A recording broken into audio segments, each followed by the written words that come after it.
ஹல்லேலூயா. ஆண்டவரும் உலக சரித்திரமாகிய இயேசு கிறிஸ்துவின் நாமத்தினாலே இந்த காலை பொழுதிலே உங்கள் அனைவரையும் சந்திப்பதிலே மிகுந்த மகிழ்ச்சி அடைகிறேன்.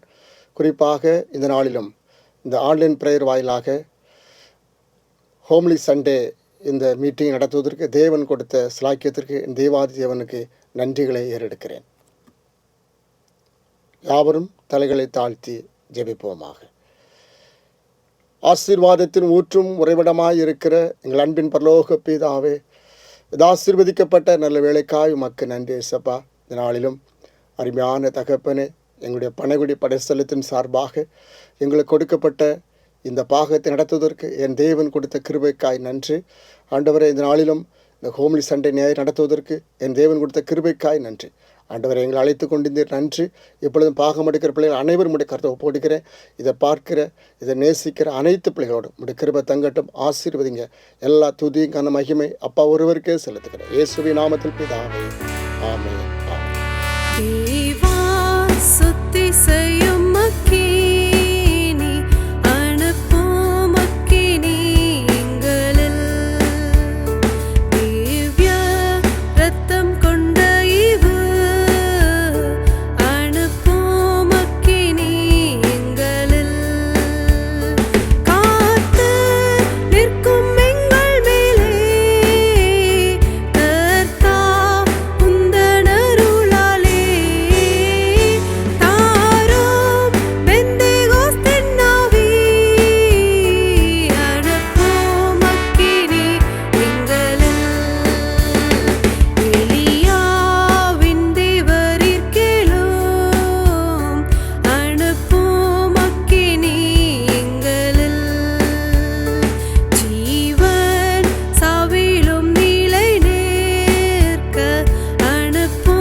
ஹல்லேலூயா. இன்று வீட்டுச்சங்க ஆராதனைக்காக யாவரும் தலையிலை தாழ்த்தி ஜெபம் ஏறெடுப்போமாக. எங்களை நேசிக்கிறதான நல்ல தகப்பனே, கர்த்தாவே, இந்த வேலையை தந்ததற்காக உமக்கு நன்றி ராஜா. ஆண்டவரே, கடந்த நாட்கள் முழுவதும் கர்த்தர் எங்களோடு கூட இருந்து எங்களை பாதுகாத்து வழிநடத்தி வந்தீர். அதற்காக உமக்கு நன்றி அப்பா. கர்த்தாவே, இந்த நாள் இந்த நிமிடம் வரையிலும் எங்கள் தேவைகள் எல்லாவற்றையும் சந்தித்து கொடுத்தீரே, அதற்காக உமக்கு நன்றி தகப்பனே. ஆண்டவரே, இந்த ஆராதனை என் தேவன் நீர் பொறுப்படுத்திக் கொள்ள வேண்டும்படியாக ஜெபிக்கிறோம் அப்பா. உம்மை துதிக்கிறோம், ஸ்தோத்தரிக்கிறோம் தகப்பனே. ஆண்டவரே, இந்த ஆராதனை எங்கெல்லாம் நடைபெறுகிறதோ அங்கெல்லாம் உடைய தேவ ஆசீர்வாதம் நிரம்பி வழிய வேண்டும்படியாக ஜெபிக்கிறோம் அப்பா. என் தேவன் தாமே ஒவ்வொருவரையும் நீர் ஆசீர்வதிக்க வேண்டும்படியாக ஜெபிக்கிறோம் ஆண்டவரே. இதை பார்க்கிற ஆண்டவரே, வந்திருக்கிற எல்லா பிள்ளைகளையும் கர்த்தர் நீர் ஆசீர்வதிக்க வேண்டும்படியாக ஜெபிக்கிறோம் ஆண்டவரே. உடைய கரத்தில் ஒப்பு கொடுக்கிறோம் அப்பா. நாங்கள் செய்த பாவங்கள் எல்லாம் ஆண்டவரே உடைய பாதத்தில் ஒப்பு கொடுக்கிறோம் தகப்பனே. என் தேவன் எங்களுக்காக இறங்க வேண்டும்படியாக ஜெபிக்கிறோம் ராஜா. உடைய பரிசுத்த இரத்தத்தினால் எங்களை கழுவி நீர் சுத்திகரிக்க வேண்டும்படியாக ஜெபிக்கிறோம் ஆண்டவரே. உமக்கு நன்றி செலுத்துகிறோம் அப்பா. உம்மை துதிக்கிறோம் தகப்பனே. ஆண்டவரே, எங்கள் சபையை நீர் ஆசீர்வதிங்க. சபையின் குடும்பங்களை நீர் ஆசீர்வதிக்க வேண்டும்படியாக ஜெபிக்கிறோம் அப்பா. படிக்கிற பிள்ளைகள் தகப்பனே, வேலைக்காக காத்திருக்கிற பிள்ளைகள் எல்லாவரையும் உடைய கரத்தில் ஒப்பு கொடுக்கிறோம் ராஜா. உம்முடைய ஞானத்தினால் நீர் நிரப்ப வேண்டும்படியாக ஜெபிக்கிறோம் ஆண்டவரை. உம்மை துதிக்கிறோம், ஸ்தோத்தரிக்கிறோம் அப்பா. கர்த்தர் பெரியவர், பெரிய காரியங்களை செய்ய வல்லவராய் இருக்கின்றீர் ஆண்டவரை. உம்மை துதிக்கிறோம் ராஜா. இன்னும் தகப்பனே, ஆண்டவரே, பார்க்கிற ஜனங்கள் தகப்பனே அப்பா, கேட்கிற ஜனங்கள் ஆண்டவரை, யாராவது அப்பா ஆண்டவரே நோயினால் பாதிக்கப்பட்டு இருந்தால் ஆண்டவரே நீர் அவர்களுக்காக இறங்க வேண்டும்படியாக ஜெபிக்கிறோம் அப்பா. பலனை கொடுத்து நீர் ஆசீர்வதிக்க வேண்டும்படியாக ஜெபிக்கிறோம் ராஜா. இன்னும் தகப்பனே, கவலை கஷ்டங்களில் இருக்கிற ஒவ்வொரு பிள்ளைகளையும் உடைய கரத்தில் ஒப்பு கொடுக்கிறோம் அப்பா. என் தேவன் நீர் ஆசீர்வதிக்க வேண்டும்படியாய் ஜெபிக்கிறோம். அவர்கள் கவலையிலிருந்து கர்த்தாவே நீர் விடுதலையை கொடுக்க வேண்டும்படியாக ஜெபிக்கிறோம் ஆண்டவரே. நீர் பெரியவர், வல்லமை உள்ளவர், வாக்கு மாறாதவர் ஆண்டவரே. உம்மை துதிக்கிறோம், ஸ்தோத்திரம் அப்பா. வானம் பூமி ஒளிந்து போனாலும் என் வார்த்தைகள் ஒளிந்து போவதில்லை என்று சொன்ன தேவன் ஆண்டவரே, வல்லமையானவரே, உம்மை துதிக்கிறோம் தகப்பனே. ஆண்டவரே இறங்குவீராக ராஜா. அப்பா எல்லா ஊழிய பிள்ளைகளையும் உடைய கரத்துல ஒப்பு கொடுக்கிறோம். ரட்சணை சேனையை ஆசீர்வதிங்க ஆண்டவரே. அப்பா ஊழியம் செய்கிற எல்லா பிள்ளைகளையும் தகப்பனே, எல்லா ஊழியங்களையும் உடைய கரத்துல ஒப்பு கொடுக்கிறோம் அப்பா. ஊழியக்கார பிள்ளைகளை என் தேவன் நீர் ஆசீர்வதிக்க வேண்டும்படியாக ஜெபிக்கிறோம் ஆண்டவரே. இன்னும் ஆத்துமாக்களை இரட்சிப்புகளாக வழி நடத்த ஆண்டவரே ஞானத்தையும் பலத்தையும் கொடுத்து நீர் உயர்த்த வேண்டும்படியாக ஜெபிக்கிறோம் ஆண்டவரே. உம்மை தாழ்த்தி ஆண்டவரே எங்களை தாழ்த்துகிறோம் அப்பா. நீர் மாத்திரம் மகிமைப்படும் தேவன் பெரியவர் ஆண்டவரே. கர்த்தாவே இன்னும் தகப்பனே என்னென்ன காரணங்களுக்காக ஆண்டவரே உம்மை நோக்கி வேண்டுகிறார்கள் அப்பா, அவர்கள் தேவையெல்லாம் கர்த்தர் சந்தித்து கொடுக்க வேண்டும்படியாய் ஜெபிக்கிறோம் ஆண்டவரே. நீர் மாத்திரம் மகிமைப்படும் ஆண்டவரே. எங்களோடு கூட இரும் அப்பா. ஆண்டவரே நாங்கள் வந்தது நல்லது என்று காணத்தக்க என் தேவன் கிருபை செய்யுங்க ஆண்டவரே. உம்முடைய ஆசீர்வாதம் வல்லமை எங்களோடு கூட இருக்கட்டும் அப்பா. உம்முடைய கரத்தில் எங்களை தாழ்த்தி ஒப்பு கொடுக்கிறோம் ராஜா.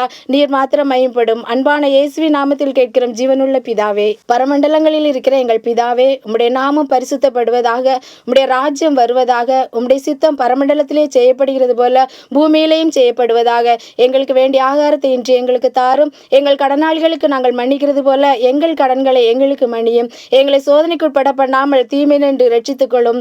ராஜ்யமும் வல்லமையும் மகிமையும் என்றென்றைக்கும் உடையவர்களே. ஆமென். வாசிக்கும்படியாக தெரிந்து கொள்ளப்பட்ட வேத பகுதி 1 சாமுவேல் 1ஆம் அதிகாரம் 10 முதல் 17 வரை உள்ள வசனங்கள்.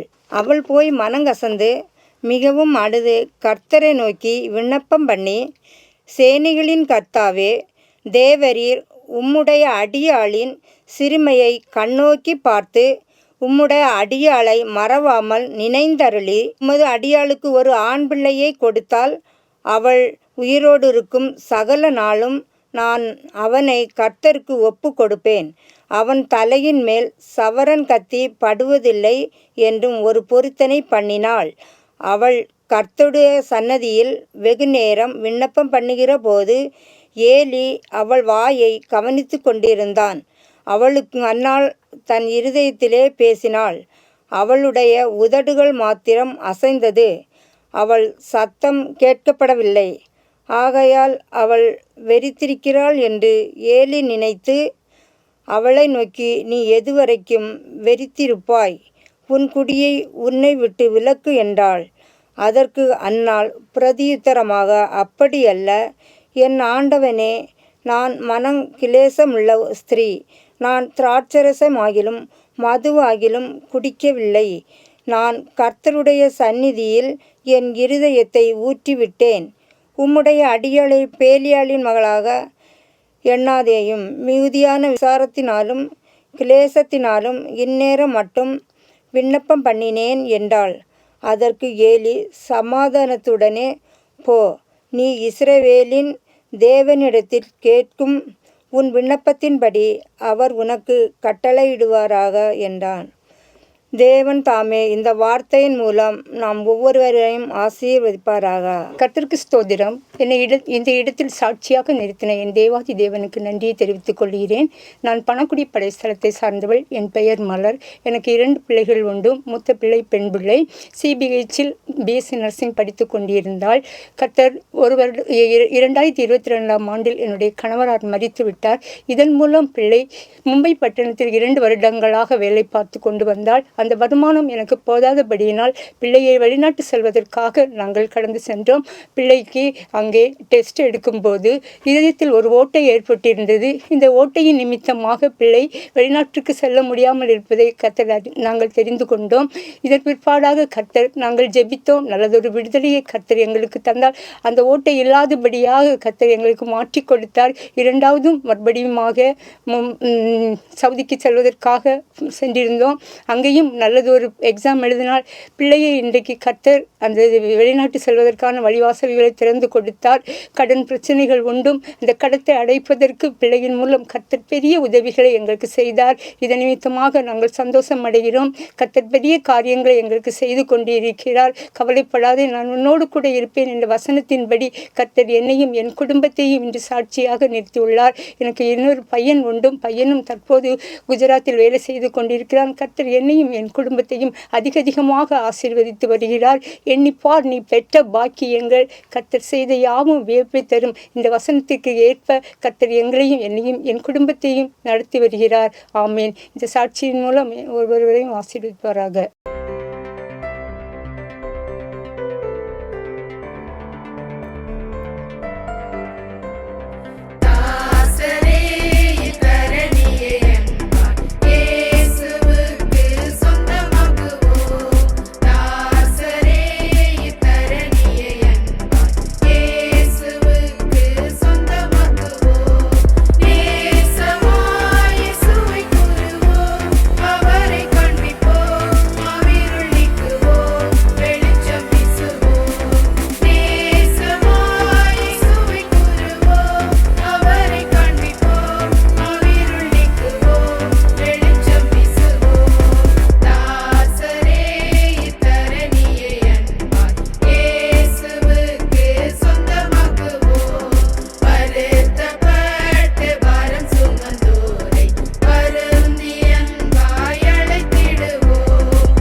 அல்லேலூயா. ஸ்தோத்திரம். இந்த வாய்ப்பளித்த தேவாதி தேவனுக்கு நான் நன்றி செலுத்துகிறேன்.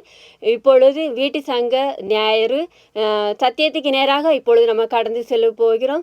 அந்நாளை பற்றி நம்ம தியானிக்க போகிறோம். 3 விதமான காரியத்தை நம்ம பார்க்க போகிறோம். முதலாவது ஜபம், 2வது அர்ப்பணிப்பு, 3வது காரியம் சமாதானம். முதலாவதுடைய காரியத்தை நம்ம பார்க்க போகிறோம், ஜபம். அவருடைய வாழ்க்கையில நீங்கள் பார்ப்பீர்கள். 1 சாமுவேல் 1ஆம் அதிகாரம் 10ஆம் வசனத்தில் சொல்லப்படுகிறது. அவள் மன கசந்து அழுது மிகவும் அழுது விண்ணப்பம் பண்ணுகிறாள். அந்த இடத்திலே ஆலயத்திலே செஞ்சு அந்த இடத்திலே மிகவும் அழுது ஜெபிக்கிறவளாய் காணப்பட்டாள். அவளுடைய வாழ்க்கையை பார்ப்பீங்கன்னா மன கசந்து, அந்த அர்த்தத்தை நம்ம பார்க்கும்போது நம்ம எப்பொழுதும் அவள் அழுது கொண்டே இருந்தாள். அவளுக்கு நிறைய ஆசீர்வாதங்கள் இருந்தது. ஆனாலும் அவளுடைய வாழ்க்கையில் ஒரு குறைவு காணப்பட்டது. அந்த குறைவை அவள் நினைத்து அவள் ரொம்ப கண்ணீரோடு காணப்பட்ட. ஏனென்றால் அவளுடைய வாழ்க்கையில் குழந்தை இல்லை. அந்த குழந்தை இல்லாத காரணத்தில் வெளியே செல்ல முடியாமல், வீட்டு காரியங்கள் எந்த காரியத்தில் அவள் வெளியே செல்ல முடியாமல் தவித்து கொண்டிருந்தாள். கணவருடைய அன்பு அவளுடைய காணப்பட்டது. ஆனாலும் அவளுடைய வாழ்க்கையில் ஒரு குறை காணப்படுகிறது. அந்நாள் அந்த இடத்திலே மன கசந்து அழுது அந்த இடத்திலே ஜெபிக்கும் போது ஒரு சாட்சியை நான் சொல்லுகிறேன். இப்பொழுது பணக்குடி படைத்தளத்திலிருந்து பிரியா என்ற ஒரு சகோதரியை நம்ம இப்பொழுது பார்க்க போகிறோம். அந்த சகோதரியை வாழ்க்கையை பார்ப்பீர்களானால் அவளுக்கு திருமணம் ஆகி 3 வருடம் ஆகிறது. அவள் 3 வருடத்தில் 2 வருடம் தான் கணவரோடு இருந்தாள். என்ன காரணம் என்னவென்றால் 2 வருடமும் அவளுடைய வீட்டில் மாமியார் கணவரினால் துன்பப்பட்ட காணப்பட்டாள். ஏனென்றால் அவங்க குடும்பம் இந்து குடும்பமாக காணப்பட்டது. அந்த குடும்பத்தில் அவள் மாமியார் சொல்லுவாங்க, செவ்வாய் வெள்ளி விளக்கு ஏற்ற வேண்டும் என்று சொல்லுவார்கள். இவளுக்கு அது பிடிக்காது. ஏன்னா இவள் ஆவிக்குரிய வாழ்க்கையிலே அவள் காணப்பட்டாள். 2வது காரியம், அவள் கணவர் ஒழுங்காக வேலை செல்வது கிடையாது. அப்படி இருக்கும்போது இவள் கணவர் கூட சேர்ந்து வாழ்றதுக்கு மன விருப்பம் இல்லாதபடி அவள் கணவரை விட்டு பிரிந்து வந்து விட்டாள். சில நாட்கள் நாங்கள் கடந்து அவளிடத்திலே போய் நாங்கள் சொன்னோம், இப்படி இருந்தா சரியில்லம்மா, நீ கணவரோடு சேர்ந்து வாழணும், உனக்கு கர்த்தர் இரட்டிப்பான ஆசீர்வாதம் உனக்கு தருவார் என்று அந்நாளுடைய காரியத்தை அவள் ஆலயத்தில் போய் மன கசந்து அவள் ஜெபித்து அந்த காரியத்தை ஒவ்வொரு காரியங்களும் அவள்கிட்ட சொன்னோம்.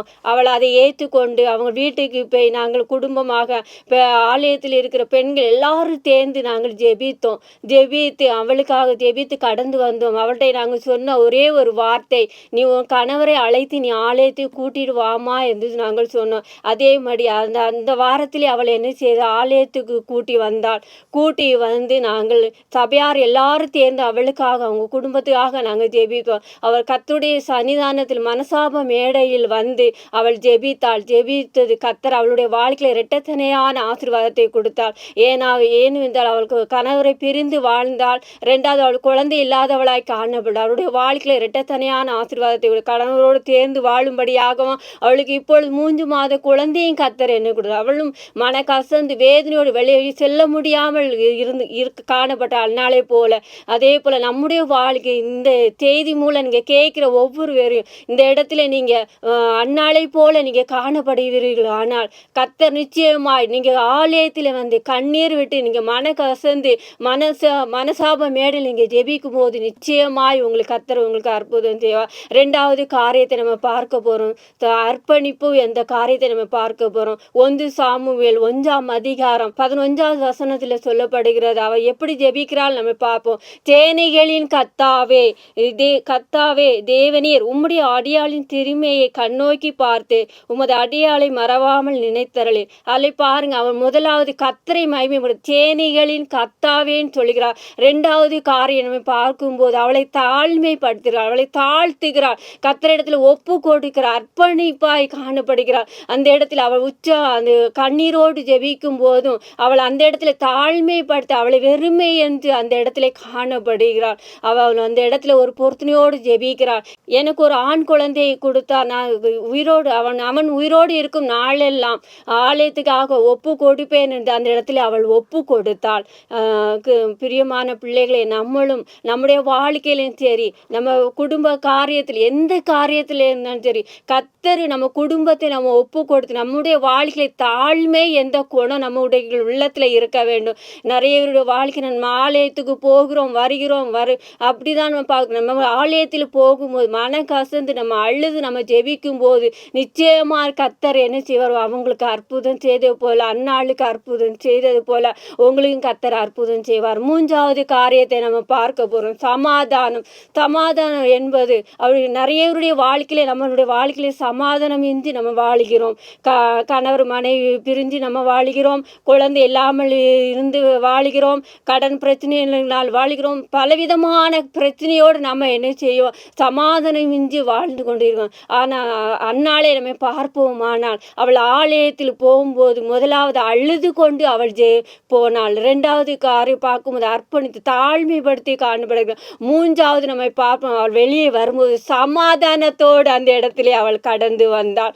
பாருங்க, வெளியே வரும்போது சமாதானத்தோடு சந்தோஷத்தோடு மகிழ்ச்சியோடு வந்தாள். ஏன் வந்தாள்? அவள் எல்லா பாரத்தையும் கர்த்தருடைய பாதத்திலே அவள் என்ன செய்த வைத்து விட்டாள். வைத்து விட்டு வெளியே வந்து விட்டாள். வெளியே வந்து அவள் துக்க மனதோடு இருக்காதபடி சந்தோஷமாய் அவள் காணப்பட்டாள். என்னுடைய வாழ்க்கையில் நடந்த ஒரு சிறிய சாட்சியை நான் சொல்ல போகிறேன். நான் பேசாதவளாய் காணப்பட்டேன். 7 வயது வரை நான் பேசாதவளாய் காணப்பட்டேன். என்னுடைய தாயார் மூத்த மகள் பேசாமல் இருக்கிறாள், என்னுடைய கணவர் தான் பேசவில்லை, என் பிள்ளையும் அப்படிதான் ஆயிருமோன்னு சொல்லி எங்கள் அம்மா ரொம்ப மிகவும் பயத்தோடு காணப்பட்டாங்க. அப்படி இருக்கும்போது ஒரு நாள் ஆலயத்தில் அவங்க ஒப்பு கொடுத்து ஜெபித்தாங்க. என் மகள் பேசினா நான் அவளுக்கு ஊழியத்துக்காக நான் ஒப்பு கொடுக்கிறேன் என்று சொல்லி அவங்க ஒவ்வொரு நாளும் ஜெபிக்க ஆரம்பிச்சிருந்தாங்க. அப்படி ஜெபிக்கும் போது நாட்கள் செல்ல செல்ல நான் கொஞ்சம் கொஞ்சமாக நான் பேச ஆரம்பிச்சிட்டேன். பேச பேச கர்த்தர் எனக்கு அற்புதத்தை செய்தார்னு சொல்லி எங்கள் அம்மாவுக்கு சந்தோஷம் தாங்க முடியல. அப்படியே என்னை சொல்லி சொல்லி வளர்த்தாங்க. எப்படின்னா, நீ ஊழியத்துக்கு தான் போக வேண்டும் அப்படின்னாங்க. நான் இல்லைம்மா, எனக்கு தெரியா பேச்சு வராது, தெரிய காரியங்கள் நிறைய வராது, என் ஊழியத்து என்ன செட் ஆகுது, நீ விட்டுருங்கம்மா. ஆனால் எங்கள் அம்மா சொன்னாங்க, இல்லை மக்களே, நீ ஊழியத்து தான் போகணும், உன்னை பேச வச்சு கர்த்தர், நீ ஊழியத்தை நீ கடந்து தான் செல்ல வேண்டும். பாருங்கள், நான் யோனாவை போல நான் ஒழித்து தான் காணப்பட்டேன். ஆனாலும் என்னை அந்த இடத்துல தெரிந்து கொண்டு இந்த ஊழியத்துக்காக ஊழியம் செய்யும்படியாக கர்த்தர் என்னை வச்சிருக்கிறாரு. ஏனென்றால் அதாவது ஜெபம்தான். அந்நாளை போல நம்ம ஜெபிக்கிற பிள்ளையாய் நம்ம காணப்படும்போது கண்டிப்பாக நிச்சயமாக நம்ம ஜெபத்தை கேட்டு நம்ம ஜெபத்தை ஆசீர்வதிப்பார். அது பாருங்க, இன்னைக்கு நான் நல்லா இருக்கிறேன், இந்த ஊழியத்திலையும் சரி, என் குடும்ப காரியத்திலையும் சரி, பிள்ளையுடைய காரியத்திலையும் நீ நல்லா இருக்கிறேன்னு ஒரு தாயினுடைய கண்ணீர் ஜெபம். அந்நாளை பாருங்க, அவள் கண்ணீர் விட்டு ஜெபித்ததினால் அவளுக்கு அழகான ஒரு சாமுவேல் என்ற ஒரு மகனை கர்த்தர் கொடுத்தார். தீர்க்கதரிசியாய் அவனை எடுத்துக்கொள்ளப்பட்டார். அதே போல உங்களுடைய வாழ்க்கையிலையும் கர்த்தர் உங்களை ஆசீர்வதிப்பார். நீங்க ஜெபிங்க, உங்களுடைய ஆலயத்துக்கு கடந்து போங்க, ஆலயத்தில் கடந்து போய் சென்று அவருடைய மனசாப மேடலை நீங்க அழுது ஜெபிங்க. உங்களுடைய பாரத்தை நீங்க இறக்கி வைங்க. உங்க கஷ்டங்கள் எந்த மாதிரி கவலைகள் இருந்தாலும் எல்லாவற்றையும் அவருடைய பாதத்தில் இறக்கி வைத்து நீங்க சமாதானத்தோடு கடந்து செல்லுங்கள். கர்த்தர் உங்களுடைய வாழ்க்கையில பெரிய அற்புதங்களை செய்ய போறாராக. ஆமேன். இந்த நேரத்திலும் அருமையான சத்திய வார்த்தைகளை நம்ம கேட்டோம். குறிப்பாக அன்னாளை குறித்து மிக தெளிவாக நம்மிடத்தில் பகிர்ந்து கொண்டார்கள். அதிலேயும் பண்ணகுடி படைசலத்தில் குழந்தை பாக்கியம் இல்லாத பிள்ளைகளுக்கு கர்த்தர் அவள் மூலமாய் சாட்சி சொல்லப்பட்ட பபினா பிரியா அவருடைய எல்லா ஜெபத்துக்கு கர்த்தர் பதில் கொடுத்து பிள்ளைகளை கற்பந்தரித்து பிள்ளைகளை ஆசீர்வதித்தார். அதே அற்புதத்தை இன்றைக்கும் என் இயேசுவால் உங்களுக்கு செய்ய முடியும். அந்த இயேசுவை நீங்களும் ஆலயத்தில் போய் அவருடைய மனசாபம் இடையில நீங்கள் முழங்கால் படிட்டு ஜெபிக்கும் பொழுது அன்றைக்கு செய்த அற்புதம் இன்றைக்கும் ஆண்டவர் உங்களுக்கு செய்வார். யாவரும் தலைகளை தாழ்த்தி ஜெபிப்போமாக. சிங்காசனத்தில் வீற்று இருக்கிற எங்கள் அன்பின் பரலோக பிதாவே, தகப்பனே, இந்த சத்தியத்தை ஆண்டவரே, தகப்பனே, ஆண்டவருடைய நாமத்தை மகிமைப்படும்படியாய் இதை கேட்டுக்கொண்டிருந்த அனைத்து பிள்ளைகளுக்காக நான் ஜெபிக்கிறேன். ஆண்டவரே, தகப்பனே, இந்த வார்த்தை கேட்டுக்கொண்டிருக்கிற யார் வாழ்க்கையில் ஆண்டவரை குழந்தை பாக்கி இல்லாமலும் ஆண்டவரை மனங்கசந்து கண்ணீரோடு ஆண்டவர் வேதனையோடு இருக்கிற அனைத்து பிள்ளைகளுக்காக என்னுடைய கரத்தில் வருகிறேன். ஆண்டவரை இந்த ஆன்லைன் பிரேயர் மூலமாய் பார்த்து கொண்டு இருக்கிற ஒவ்வொரு பிள்ளைகளுக்காக நான் ஜெபிக்கிறேன். ஆண்டவரை அப்பாவுடைய தெய்வீக பிரசன்ன மகிமை ஒவ்வொரு பிள்ளைகள் நிரப்பட்டும். தகப்பனே, ஆண்டவரே, தகப்பனே, அநேக பெண்கள் இந்த நாளில் கூட குழந்தை பாக்கியத்திற்காக எதிர்பார்த்து கொண்டிருக்கிற ஒவ்வொரு பிள்ளைகளுடைய கண்ணீருக்காக உம்மை நோக்கி நான் பார்க்கிறேன். ஆண்டவரை ஒவ்வொரு பிள்ளைகளும் தேவன் ஆசீர்வதிப்பீராக. ஆண்டவரை இதை பார்த்து கொண்டிருக்கிற அனைத்து தாய்மார்கள் உண்டு, ஆண்டவர் அழுது கொண்டிருக்கிற தாய்மார்கள் உண்டு. தகப்பனே, என்னை கைவிடப்பட்ட நிலைமையில் இருக்கிற அநேக பெண்கள் உண்டு. உண்டு ஆண்டவரே. அப்பா, குடும்பத்தில் தகப்பனை குழந்தை இல்லாத பட்சத்தில் ஆண்டவரை டைவர்ஸ் நிலைமையில் வந்திருக்கிற பெண்கள் உண்டு ஆண்டவரே. அப்படிப்பட்ட குடும்பத்தை ஆண்டவர் மறுபடியும் இணைத்து அவர்களுக்கு கர்த்தர் நல்ல ஒரு குழந்தை பாக்கியத்தை கொடுத்து என் தேவன் மேன்மைப்படுத்தும், ஆசீர்வதிங்க, உயர்த்துங்க. இவை யாவும் அன்பான இயேசு கிறிஸ்துவின் நாமத்தில் ஜெபிக்கிறேன் நல்ல பிதாவே. ஆமேன், ஆமேன், ஆமேன். நம்முடைய கர்த்தராகிய இயேசு கிறிஸ்துவின் கிருபை, பிதாவாகிய தேவனுடைய அன்பும் பரிசுத்த ஆவியின் மனோகர ஐக்கியத்திலும் என்றும் என்றும் சதா காலங்களும் நம் அனைவரோடு கூடும் என்றும் என்றும் தங்கியிருப்பாராக. ஆமேன், ஆமேன்.